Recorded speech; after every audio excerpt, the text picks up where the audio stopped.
Salut à tous, j'espère que vous allez bien, c'est Romain et on se retrouve pour la deuxième vidéo du jour. J'ai déjà sorti une vidéo ce matin qui concernait en particulier la décision du PSG de ne pas rejoindre, pour le moment il faut bien le préciser, le projet de Super League européenne. Alors dans la vidéo de ce matin, j'avais élargi quelques sujets, notamment la normalisation, la banalisation des grosses affiches qu'entraînerait la création de cette fameuse ligue fermée, mais je voulais revenir sur 2-3 petites choses plus larges, on va dire, concernant cette Super League dans cette vidéo que vous pouvez voir comme un complément à celle de ce matin. Mais avant cela, je voulais juste faire un petit point de 2-3 minutes sur tout ce qui se trame en ce moment au niveau des formats, puisqu'il y a aussi la réforme de la Ligue des Champions. C'est assez compliqué à comprendre, donc je me suis dit, Romain, voilà, tu as ton brouillon, je vais vous mettre des petites images du PSG en Ligue des Champions, parce que c'est pas très agréable de regarder une vidéo dans laquelle je vous regarde pas, je suis sur mes notes, donc je vais vous présenter les 3 formats qui se trament en ce moment. Allez, on commence avec la formule actuelle, celle que vous connaissez tous évidemment, et les fameuses phases de poule avec les 8 groupes de 4 équipes qui se rencontrent sur 6 journées dans le cadre de matchs aller-retour.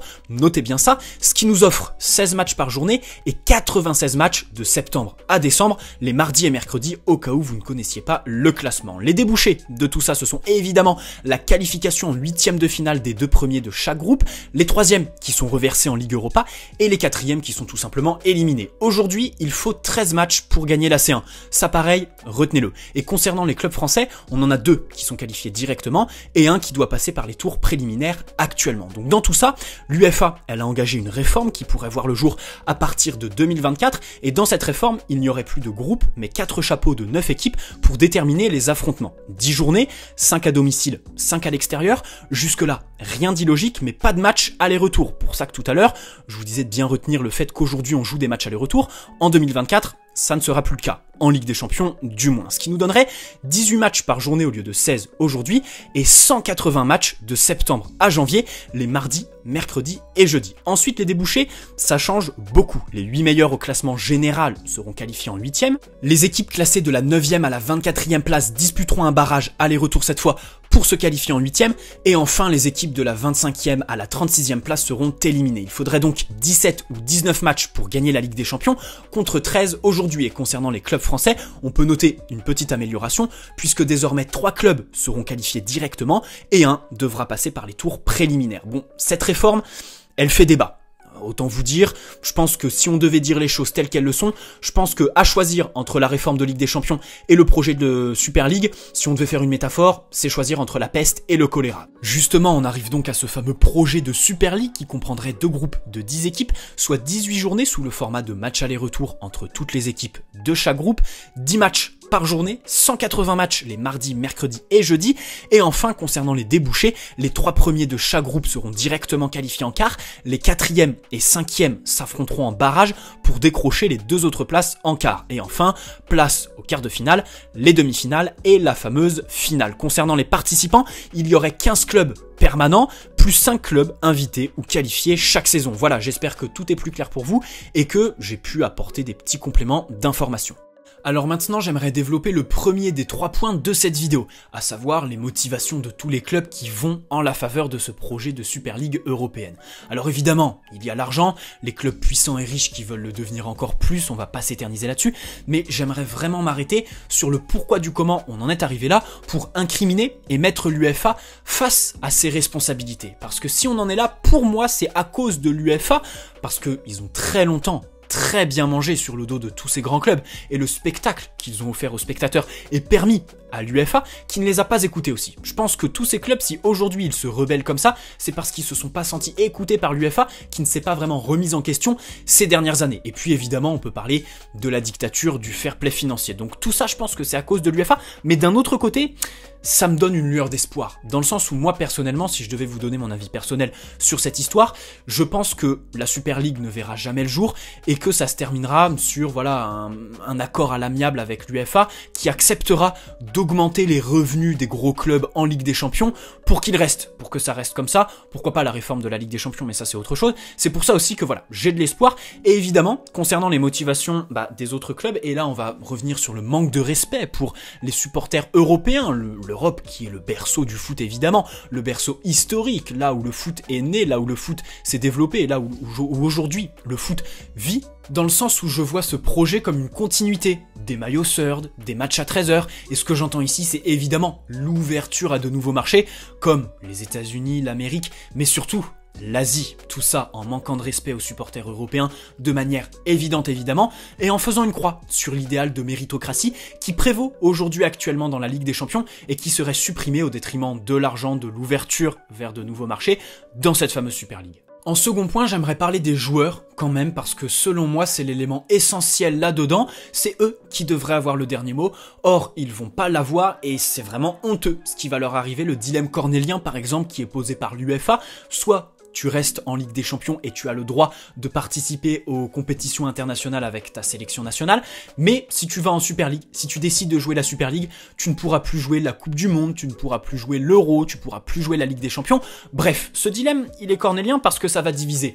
Personne aujourd'hui peut dire « Oui, mais si le PSG va pas en Super League, ils seront perdants. » Parce que tout le monde va vouloir partir en Super League et délaisser la Coupe du Monde, l'Euro et la Ligue des Champions. Non, aujourd'hui, les joueurs, la réalité, c'est qu'ils ne se sont pas prononcés, à part Ander Herrera. Voilà, beau discours d'Ander Herrera, même si je pense que si le PSG s'était prononcé en faveur de ce projet, Herrera n'aurait jamais sorti ça publiquement, évidemment. Bref, aujourd'hui, je pense que c'est trop tôt. Je pense que même quand tout sera calé et tout ça, si un jour ça l'est, eh bien, il y aura toujours cette division. Personne, il n'y aura pas de majorité. Je pense que ce sera vraiment du 50-50 entre les joueurs si ce dilemme persiste, hein, parce que c'est vraiment un dilemme qui est quand même absolument honteux pour les joueurs. Là-dedans, il y a aussi le rôle des syndicats. Je pense que là, ils vont avoir un rôle primordial à jouer. C'est pour ça aussi qu'aujourd'hui, on peut pas trop se prononcer parce qu'ils n'ont pas parlé encore, ils n'ont pas engagé de procédure en faveur des joueurs et de leurs droits, évidemment. Donc, voilà. Concernant ce dilemme, aujourd'hui, il est d'actualité. C'est le cas aujourd'hui, à l'heure de cette vidéo. Je referai une vidéo si un jour ce dilemme disparaît. Et enfin, je voudrais revenir sur les paroles des joueurs qui se sont prononcés en la défaveur de cette Super League. Herrera, Bruno Fernandes aussi, attention, qui a fait des petites stories Instagram assez explicites je pense, pour désapprouver le choix de Manchester United qui s'est engagé, on le rappelle, dans ce projet. Bref, tous ces joueurs, toutes ces paroles, il faudra évidemment les traduire par des actes comme refuser de jouer par exemple, si évidemment ce projet se concrétise, puisque je rappelle mon avis personnel, je pense que cette Super League ne verra pas le jour. Et enfin, en dernier point, j'aimerais développer un sujet assez large mais que je vais ramener à la Super League. Je parle de la consommation du foot aujourd'hui, avec une petite question, si certains pouvaient y répondre. Est-ce qu'il y en a parmi vous qui réussissent à suivre tout, absolument tout, du foot aujourd'hui ? Il y a des matchs quasi tous les soirs, il y a une multitude de compétitions, peut-être trop, je rappelle que trop de foot tue le foot, et il y a aussi la question des compétitions qui n'ont aucun intérêt, qui servent à rien, mais qui existent, et pour lesquelles les joueurs sont obligés de faire de la promo, mais surtout jouer les matchs. Donc on arrive dans une situation, c'est même plus de la consommation, c'est de la surconsommation pour certaines personnes qui font une overdose de foot, et dans ce sens, je pense que la banalisation des grosses affiches qu'entraînerait ce projet de Super League est la pire des erreurs à faire aujourd'hui. Voilà, dans ce football, qui devient peut-être un peu lassant pour certaines personnes. Alors, je parle pas pour la majorité, je parle pour mon cas. C'est vrai que ces dernières années, je suivais beaucoup plus d'équipes. La Bundesliga m'intéressait, aujourd'hui je suis complètement désintéressé de ce championnat. La Serie A, la Lazio Rome par exemple, que je suivais beaucoup, cette saison je les suis beaucoup moins. La Première Ligue évidemment, même si je pense que ce championnat garde toute son attractivité, mais ce que je veux dire par là, c'est qu'aujourd'hui, il y a beaucoup trop de foot, et cette Super League, avec la banalisation des grosses affiches, ne ferait qu'empirer cette manière de consommer le foot. Évidemment, je vais revenir en second point sur une phrase qui tourne aujourd'hui et qui est plus que véridique. Le foot a été créé par les pauvres, est un sport populaire à la base, et a été volé par les riches. Évidemment, je veux revenir sur les droits télé, qui aujourd'hui sont exorbitant. Aujourd'hui, consommer le foot, c'est devenu du luxe. Pour, il y a eu l'avènement du streaming qui illustre ça évidemment. Personnellement, dans mon cas personnel, j'ai YouTube. Je génère des revenus avec la chaîne YouTube, donc je peux avoir tous les abonnements de manière légale. Je regarde le foot de manière légale, ça me dérangerait pas de regarder le streaming, mais voilà, pour une question, parce que je connais pas du tout le streaming, je sais pas ce que ça vaut, et j'ai très peur de regarder des matchs, et que ça s'arrête d'un seul coup, que ça plante. Et ça, je sais que ça m'énerverait, donc je préfère mettre un peu de la YouTube monnaie que je touche tous les mois dans les abonnements foot. Bref, dans tous les cas, mon cas, c'est pas le cas de tout le monde, parce que le streaming aujourd'hui est plus que développé, et très puissant, est un excellent contre-pouvoir. Par exemple, Téléfoot, l'échec de la chaîne Téléfoot, il était programmé. Il est arrivé plus tôt que prévu. Je pense que sans le streaming, Téléfoot à l'échelle nationale aurait coulé, oui évidemment, mais plus tard. Parce que là, aujourd'hui, dès août, tout le monde était sur les streamings, tout le monde était sur les liens Twitter et tout ça évidemment. Et au niveau de la Super League, les chiffres qui sont annoncés par les présidents de clubs et tout ça, je pense qu'ils vont rapidement être contrariés. D'abord parce que, à force de jouer des matchs du style PSG Liverpool tous les week-ends, bah au bout d'un an on va être lassé de ce genre de match, j'en suis quasi persuadé. Et puis ensuite évidemment la question du streaming qui va remettre en cause les chiffres affichés et surtout espérés qui seront très sûrement déçus par cette Super League. Donc voilà, c'était le dernier point que je voulais voilà, aborder, vraiment la consommation du foot aujourd'hui, d'abord parce qu'il y a trop de foot, je pense que trop de foot tue le foot, et puis évidemment au niveau des droits télé qui sont exorbitants. Personnellement, oui, je mets les sommes, je crois que c'est 60 à 70 € par mois, si ce n'est plus, ça me fait chier. Ça me fait clairement chier. Moi je vous le dis, ça me saoule. Et heureusement, je m'estime super heureux d'avoir YouTube, parce que sans YouTube, je suis sur le streaming. Sans l'argent de YouTube, mes parents ne payent jamais 70 € par mois pour regarder le foot. Parce que ma famille aussi se désintéresse complètement de ce sport. Voilà, je suis le seul à aimer le foot dans la famille. Mais bref, ça c'est mon cas personnel. Et ce que je voulais dire ici, c'est vraiment que le foot qui était un sport populaire à la base, pour le consommer aujourd'hui, la consommation du foot, d'abord elle est excessive, et ensuite c'est un luxe. Voilà, j'espère que cette petite vidéo vous aura plu. N'hésitez pas à poser un like si c'est le cas, vous abonner si ce n'est pas déjà fait, et puis je vous souhaite à tous une très bonne soirée. Merci au foot de nous faire vivre cette semaine exceptionnelle. C'est une véritable série Netflix que de suivre l'actualité. Il y a eu aussi le limogeage de José Mourinho à Tottenham, la blessure de De Bruyne qu'on suit évidemment, et le PSG qui dans tout ça va rencontrer Angers en Coupe de France cette semaine. Allez, très bonne soirée à tous, allez Paris, ciao.